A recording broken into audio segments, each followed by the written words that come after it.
Guys welcome to PM पाठशाला। Guys आज हम ना इकोनॉमी का पूरा सेक्शन कंप्लीट कर रहे हैं बाय कंप्लीटिंग दी शॉर्ट्स। ठीक है, तो अगस्त का मैगजीन है, इकोनॉमिक्स का आपका ये शॉर्ट्स हैं। Let's complete the important parts of that. Let's start it from the last, है ना, थोड़ा सा मज़ा आएगा आपको। लास्ट में थोड़ी सी न्यूज़ ज़्यादा अच्छी हैं मतलब। ठीक है, तो देखो पहला है भागवा पोमीग्रेनेट। ठीक है, भागवा पोमीग्रेनेट। तो अपेड़ा जो है, जैसे आपको फुल फॉर्म पता है इसका, agriculture and process food product export development authority है, स्टैट्यूटरी बॉडी है, अपेड़ा एक्ट 1985 के अंदर आती है।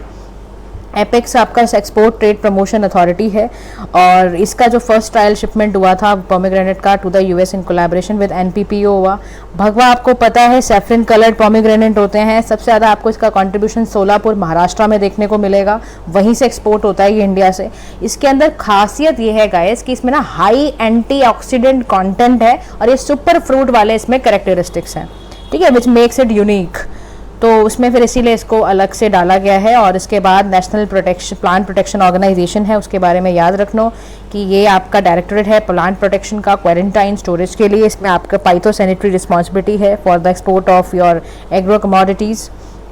एंड द नेक्स्ट आपका जो न्यूज़ है नमो 108 लोटस के बारे में है गाइस। तो इसमें आपका लोटस वेराइटी जो है, इसका नाम क्या है, नमो 108। ये CSR में अनवेल हुई थी। इसका आपका national botanical research institute Lucknow में है। 1 वीक 1 लैब इनिशिएटिव है, उसके अंडर ये आता है। Discover several years ago Manipur में किया गया था। याद रखो इंडिया के अंदर ओनली लोटस वेराइटी है जिसमें जीनोम सिक्वेंसिंग हम कर सकते हैं। ठीक है, तो इसकी कल्टीवेशन को बढ़ावा मिल रहा है। लोटस मिशन है, इसमें हॉर्टिकल्चर मिशन को बढ़ावा देने के लिए लोटस मिशन को आगे किया जा रहा है। ठीक है, तो याद रखना नमो 108 lotus, how it is different from other lotus flowers. अच्छा, हाई प्राइस पे ahead market and surplus power portal है, पुश पोर्टल जिसको बोला गया है। मिनिस्ट्री ऑफ पावर लेकर आई है इसको, ताकि पीक डिमांड सीजन में ज़्यादा से ज़्यादा पावर ग्रेटर अवेलेबिलिटी प्रोवाइड की जाए। इसके लिए जो पावर डिस्कॉम कंपनीज हैं वो आपके सरप्लस पावर को बेसिकली इंडिकेट कर रही हैं। These discoms who need power who will be requisition the surplus power. इससे क्या होगा, आपका फिक्स कॉस्ट बर्डन रिड्यूस होगा डिस्कॉम्स का, और इसका जो अवेलेबल जनरेशन कैपेसिटी है वो भी आपकी बढ़ेगी। अच्छा, उसके बाद एक मेरा बिल मेरा अधिकार स्कीम है गाइस। स्कीम्स का प्लीज़ ध्यान रखो, पूछ लेते हैं पेपर में। तो मेरा बिल मेरा अधिकार स्कीम CBIC लेकर आया, central board of indirect taxes and customs. ये आपका इनवॉइस इनिशिएटिव स्कीम है, मेरा बिल मेरा अधिकार, फ्रॉम 1 सितंबर 2023। ऑब्जेक्टिव यही है कल्चरल एंड बिहेवियरल चेंज लेकर आना है पब्लिक में to ask for a bill. तो की फीचर्स इसके क्या है कि भैया अपना कैश प्राइजेस को अर्न करो, और बेसिकली इसमें अलाउ किया जा रहा है कि अपना कैश प्राइस अर्न करोगे आप 10,000 से 1 करोड़, अगर आपने सही समय पे GST इनवॉइस अपलोड करा। B2C भी मिलेगा इनवॉइस, अगर आप करवा लेते हो तो वो भी फायदा है। मिनिमम वैल्यू इनवॉइस की 200 रुपये होनी चाहिए। ठीक है, इसके अलावा आपको याद रखना है गाइस इंश्योरेंस सेफ्टी बॉन्ड्स के बारे में मैं आपको बता दूं। देखो इंश्योरेंस सेफ्टी बॉन्ड्स क्या है, NHAI national highway authority of India ने स्टेक होल्डर्स के साथ डिस्कशन करके ये इंश्योरेंस श्योरिटी बॉन्ड लेकर आए हैं। 3 पार्टी कॉन्ट्रैक्ट है, जिसमें एक पार्टी को गारंटी मिलेगी सेफ्टी की, श्योरिटी की, उसको श्योरिटी बोलते हैं। परफॉर्मेंस और भी ऑब्लिगेशंस वगैरह होंगे। सेकंड पार्टी प्रिंसिपल होगी, थर्ड पार्टी ऑब्लिगी होगी। सिक्योरिटी अरेंजमेंट है बेसिकली इंफ्रास्ट्रक्चर प्रोजेक्ट्स के लिए, और ये आपको allowed by the insurance regulatory and development authorities को। इसमें क्या होगा, आपका has been brought as a replacement of bank guarantees की तरह आपको इसमें मिलेगा। अच्छा, उसके बाद क्या है, रेल सी रेल एक आपका ट्रांसपोर्टेशन है। मिनिस्ट्री ऑफ कोल ने इसको प्रमोट करा है इस ट्रांसपोर्टेशन को। मल्टी मॉडल ट्रांसपोर्टेशन सिस्टम है, जिसमें आपका जो एंड यूज़र है उसको अच्छे से ट्रांसपोर्ट अच्छे से मिलेगा। कोल प्रोडक्शन के टारगेट्स वगैरह को ठीक करा जाएगा। रेलवे में 55% कोल इवैक्यूएशन कंट्री में किया जा रहा है, और कोल ट्रांसपोर्टेशन का इशू बहुत ज़्यादा है, लो हैंडलिंग कैपेसिटी, इम्प्रॉपर लोडिंग, ये सारी की चीज़ें।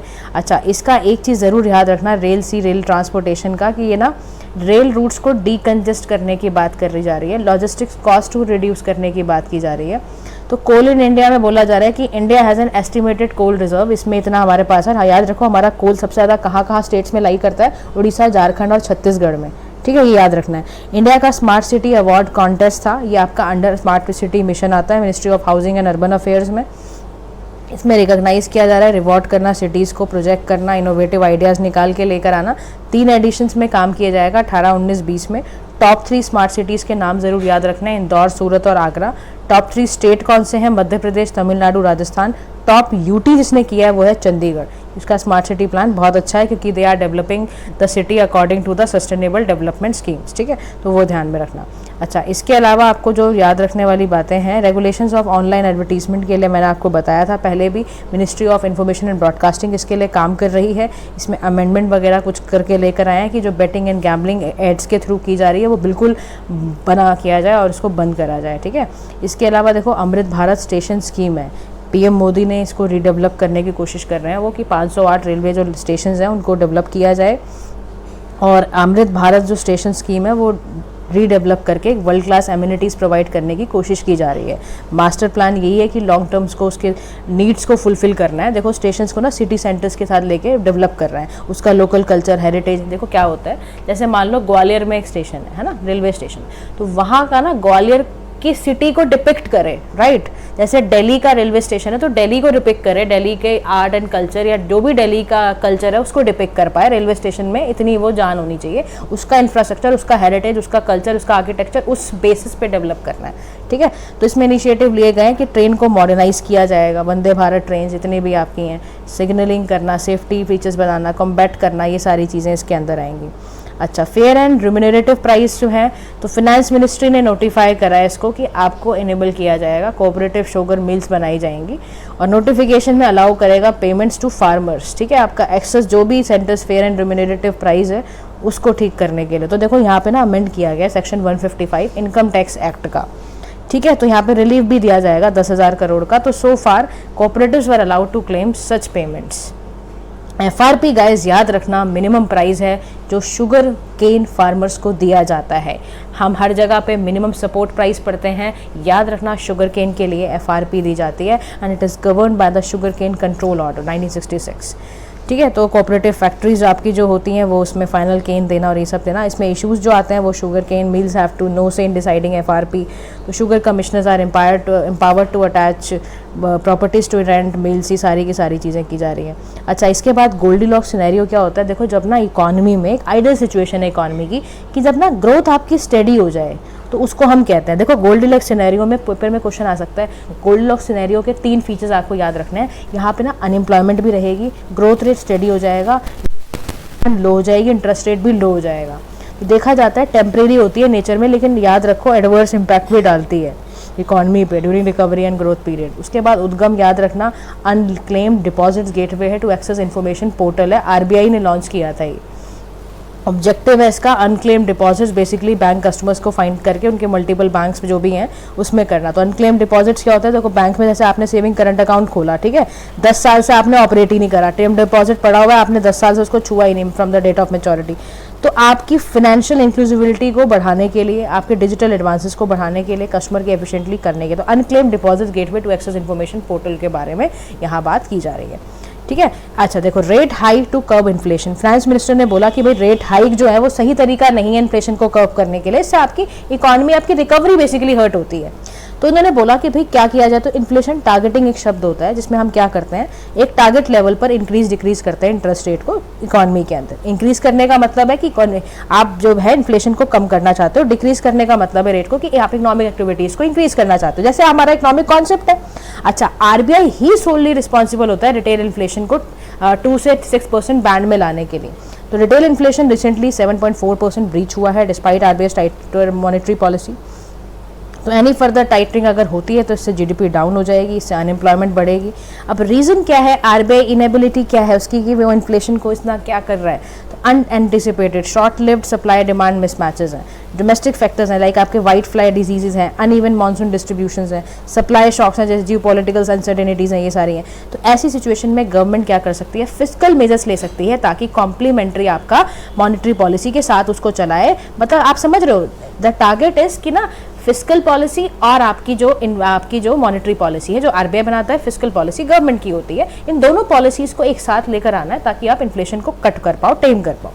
आप क्या करो, इंक्रीज कर दो सप्लाई, जैसे कि आपने टमाटोज को सेल करा, अनियंस को सब्सिडाइज रेट में आपने बेचा, स्टॉक्स को रिलीज करा, वीट शुगर वगैरह एंड को, टैक्सेस को रिड्यूस करा, पेट्रोल एंड डीजल को। तो इस तरह से ना आपको दोनों को ना कॉम्प्लीमेंट्री चलाना पड़ेगा, तब जाके आपको आप सोचो जी एक पॉलिसी हम लेकर आए उससे हो जाएगा इन्फ्लेशन टारगेट हो गया खत्म, ऐसे नहीं होता। तो इसीलिए किया जा रहा है, ठीक है। अच्छा, इसके अलावा गाइस आपको ना महारत्ना एंड नवरत्ना कंपनीज के बारे में मुझे बताना था कि जो CPSE है ना, 2 CPSE हैं, सेंट्रल पब्लिक सेक्टर एंटरप्राइजेज, जैसे ऑयल इंडिया है जो अर्लियर आपकी नवरत्ना कंपनी थी, अभी महारत्ना है, ठीक है, ऑयल इंडिया। ONGC विदेश जो है मिनी रत्ना थी, अब नवरत्ना है। तो CPSE ने आपका दोनों, इसी जो CPSE है ना, यानी कि जो आपका सेंट्रल पब्लिक सेक्टर एंटरप्राइजेज है, ये क्या करती है, क्लासीफाई करती है महारत्ना, नवरत्ना, मिनी रत्ना 2 स्टेटस में। तो डिपार्टमेंट है, अकॉर्डिंगली वो आपका सेंट्रल पब्लिक सेक्टर करता है, इसका नोडल डिपार्टमेंट है। एलिजिबिलिटी क्राइटेरिया याद रख लेना एक बार में, भूलना नहीं गलती से भी। देखो अगर तो महारत्ना कंपनी है तो एलिजिबिलिटी क्राइटेरिया महारत्ना कंपनी को कैसे मिलेगा, महारत्ना टैग कैसे मिलेगा उसको। एक तो नवरत्ना स्टेटस होना चाहिए उस कंपनी के पास, दूसरा वो इंडियन स्टॉक एक्सचेंज में लिस्टेड होनी चाहिए, तीसरी चीज़ होनी चाहिए जो उसका एनुअल टर्नओवर है फॉर 3 ईयर्स वो 25,000 करोड़ होना चाहिए, तो आप महारत्ना कंपनी हो गए। अगर आप नवरत्ना में क्लासीफाई होना चाहते हो तो आपको टैग CPSE में देनी चाहिए, mini Ratna first schedule A में आना चाहिए। आपकी रेटिंग एक्सीलेंट और वेरी गुड रेटिंग होनी चाहिए, 3 आउट ऑफ 5, मतलब लास्ट 5 ईयर्स में आपकी रेटिंग होनी चाहिए इन 3 आउट ऑफ 5, ठीक है। कंपोजिट स्कोर आपका 60 होना चाहिए। मिनी रत्ना कैटेगरी स्टेटस 1 में आना है तो आपको लास्ट 3 ईयर्स में प्रॉफिट कमाना है कॉन्टिन्यूसली, और आपका प्री टैक्स प्रॉफिट जो है वो 30 करोड़ होना चाहिए, और more in at least 1 year the 3 years. तो ऐसा कुछ होगा तो आपको ये टैक्स मिल जाएंगे। एनुअल टर्नओवर्स के बारे में भी यहाँ लिखा हुआ है, देखो 15,000 करोड़ उसका है आपका महारत्ना का। नवरत्ना का आपका दे रखा है कि भाई परफॉर्मेंस इंडिकेटर्स में आपको अच्छा होना चाहिए। इसके अलावा मिनी रत्ना 2 का भी दे रखा है कि last 3 years continuously positive status आपका रहना चाहिए, कोई डिफॉल्ट नहीं होना चाहिए, ये सारी चीज़ें। इसके अलावा आप एक काम करो जो आपके लिए इम्पॉर्टेंट है न्यूज़, कैग की एक ऑडिट रिपोर्ट आई थी रेलवेज के लिए, उसने बताया ग्रॉस ट्रैफिक रिसीट्स उनकी जितनी भी आई हैं, कैपिटल एक्सपेंडिचर कितना कितना उन्होंने करा है, उसके बारे में रिकमेंडेशंस याद रखना कि ना क्रिटिकली एनालाइज करने की ज़रूरत है मिनिस्ट्री ऑफ रेलवे को, कि वो ना कॉस्ट ऑफ पैसेंजर ऑपरेशंस को ध्यान में रखें, उनके लॉसेस कम कराएं, डाइवर्सिफाई स्टेप्स करें their freight basket to enhance freight earnings, may take steps to augment internal revenues, ठीक है। Railway administration should ensure all unsanctioned expenditure, है ना, प्रैक्टिस इवॉल्व करना, स्ट्रेंथन करना इंटरनल कंट्रोल, ये सारी चीज़ें। अच्छा, इसके अलावा पब्लिक टेक प्लेटफॉर्म है गाइस फ्रिक्शनलेस क्रेडिट के लिए, तो RBI ने लॉन्च करवाया है। इस प्लेटफॉर्म में एंड टू एंड आपका किया जाएगा, ओपन आर्किटेक्चर करना, open application programming interface create करना, स्टैंडर्ड्स क्रिएट करना, प्लग एंड प्ले मॉडल का, ठीक है।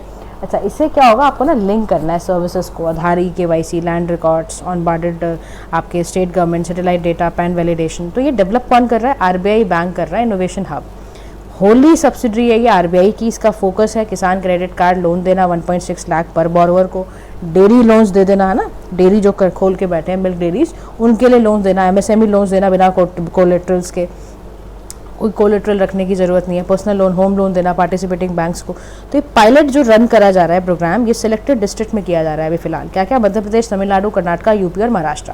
करेंटली डेटा ये जो है इसमें बेसिकली आपका आ रखे हैं, एंटिटीज़ जो भी हैं, तो इसमें बेसिकली जो प्रॉब्लम्स हैं वो क्या है, hinders the delivery of rule based नहीं। इससे बेनिफिट जो आपका है वो आपका डोर स्टेप आपको डिस्बर्समेंट मिलेगा लोन्स का, है ना, फ्रिक्शनलेस क्रेडिट आपको मिलेगा, बैंक्स की कंडीशंस हेल्दी हो जाएगी, ऑपरेशनल कॉस्ट आपकी बचेगी कस्टमर को लोन वोन देने में। तो ये सब गाइस इसके आपको फ़ायदे हैं। तो आपको जो टॉपिक्स कराए गए हैं उतने बहुत इंपॉर्टेंट है, उसको ध्यान से एक बार और सुन लेना, हो जाएगा आपका सारे शॉर्ट्स के वीडियो। Thank you so much for listening, do like share and subscribe to PM Pathshala guys, have a nice day to all.